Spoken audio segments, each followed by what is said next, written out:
So where does this leave the Keystone XL pipeline project? For environmentalists and many Indigenous groups, today's Montana court decision is a victory. For Canada's petroleum producers, it's a setback. We're going to hear from both sides, but first I'm joined by Dallas Goldtooth. He's a campaign organizer with the Indigenous Environmental Network, and he's joining us from Chicago. Mr. Goldtooth, thanks for taking the time. I'm happy to be here.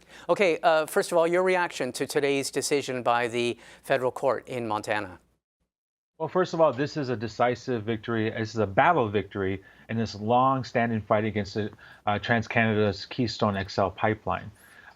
We are surprised and happy with the decision, the judge's summary decision to not only stop all pre-construction in the United States in regards to this pipeline project, but then also to ask the State Department to go a little bit deeper, or actually far deeper than it did before, and to evaluate whether this pipeline project should get approved or not. This is, we've been fighting this project since its very beginning, since the very proposal back in 2010. And we'll continue to fight it until it's in the coffin and far in the past far back in our memories. Okay, now some of the people, the proponents of this project, are going to say, well, they can live with this decision. They'll either appeal it, or else they can live with it in the sense that they'll just wait for this additional environmental review. As I understand it, the judge has asked for a feasibility study, an environmental review, as well as more justification from the State Department. What if they just say, okay, we'll get at that and just give us a month or two, and we'll produce it? Well, in the current political climate here in the United States, we'll take any victory that we can get right now. We're celebrating this to the fullest extent. I mean, this is a vindication of what we as that Native folks and non-Native landowners have been saying for years now, is that this project serves no interest to American people. All we get is the risk of an oil spill and the potential contamination of our drinking water, a contamination of our agricultural fields, a contamination of our animals that we ranch out on the land.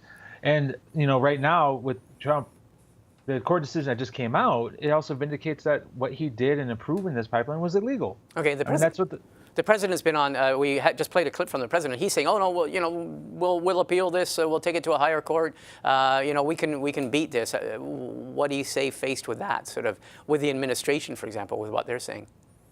Hey, we're not scared. That's what it comes down to. We're willing to take this to the courts to the highest degree as much as possible. We're also willing to continue our peaceful resistance, to raise awareness, to get allies on our side, and hold space if it comes down to make sure that we're loud and clear that this project will not be built.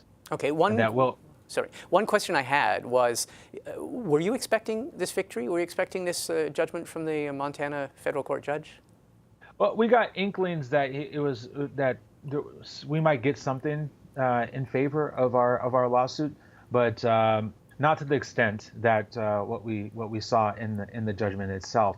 I mean, the biggest one is that the judge has ordered the Trump administration to take into account the cumulative effects that this project will have on greenhouse gas emissions. Effectively, how does this contribute to climate change? That's huge. That's immense. And now the administration now has to address that to the fullest degree. Okay, one question that comes to my mind, I was looking through the documents and I was looking through the history, and it seems that about 2 months ago, another federal court judge in Montana ordered the State Department to produce another study on, I think it was the risks of pollution from a spill.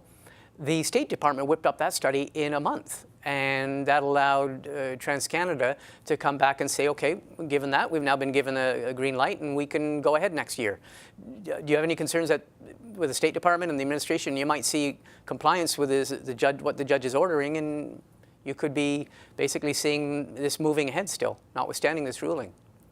Well, as a point of clarification, it was actually the same judge, so it's Judge Morris, the federal court judge, and it was a part of the same lawsuit. Okay. And that specifically had to do with the pipeline section that's running through Nebraska. Right, a leak. Nebraska had approved a pipeline route that the State Department didn't even study. So the judge was like, "How can you approve this project on a route that has not seen any kind of study whatsoever?" Right. And it was just specifically for that.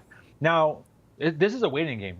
We're waiting to see how the administration responds. I mean, they could try to ram this project through, yes, and try to make this go as fast as possible. Hey, We're going to continue to be here. We're not going anywhere. We're going to continue to stand in defense of the sacred. We're going to continue to advocate for a managed decline of fossil fuel production, not only in the tar sands region, but across the planet. Do you think time is on your side, or is it on the, I don't know, the administration and the company's side? You know, I have complete faith in this movement that has become the climate justice movement. I have faith in people really making sure that our voices are being heard to protect the sacred integrity of Mother Earth and the water. And, you know, I think that there's a lot of shift and there's a lot of movement happening in this planet to talk about renewable energy and sustainable energy and just transition as the way forward. And we're going to continue to push for that. We're going to continue to advocate for that, no matter what the federal governments, whether it's Canada or the United States, say. I think that is a critical moment for us to really talk about how do we transition our economies to something that's better for all of us down the road. And if we want to talk about the very specifics, economics, you know, that was one of the orders that the judge made, is like to evaluate how does the current price for tar sands oil affect the viability of this project. When this project, Keystone XL, was being proposed, the cost of oil is over $100 per barrel. Now it's down to 20, to even dropping down below that. So there's some serious questions about how is this pipeline actually serving the interests of not only United States citizens, but also Canadian citizens. Okay. Well, Dallas Goldtooth, I want to thank you very much for taking the time. Thanks for speaking with us. Hey, I appreciate the opportunity. Thank you very much.